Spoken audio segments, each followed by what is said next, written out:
guys आइपुगे म त माइत आइपुगे है माइत खोइ सुनसान केही छैन त को कता कता हुनुहुन्छ हो यो स्पेशल चाहिँ कसको लागि हो भाइ भन भन हो ल ल ल अब बैराग त कति खानु है ल ल यो चाहिँ मेरो लागि स्पेशल लोकल तयार हुँदैछ यता मेरो भाइले बनाइदिँदैछ कान्छी के गर्दैछ सिले तयारी गर्दै रहेछ पर्खे अब के गर्नु त कान्छीले जोर सोरको साथ बर्थडे स्टार्ट गरिसकेछ गाइस म आउनु मात्रै ढिलो भएको के गर्नु अनि मेरो नाना त आएर भाँडाकुँडा धुन्न थालिसक्नु भएछ नमस्कार नाना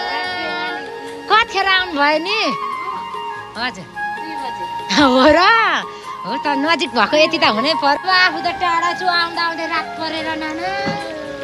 मलाई जङ्गलमा डर लागेर कसम होला अनि यतिखेर आफू डर लाग्दैन के भन्छ त्यतिकै भन्ने बित्तिकै हुँदैन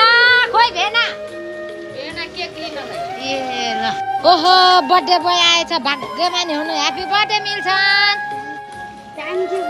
ल हाम्रो नानाले त अघि नै अचार पनि तयार गरिसकेको रहेछ है नाना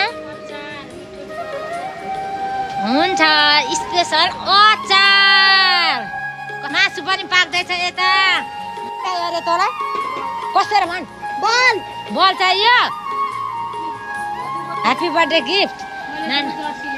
हो फुपूले जर्सी ल बधाई छ तँलाई नल्याइदिएको भनेको हेर्नु न यो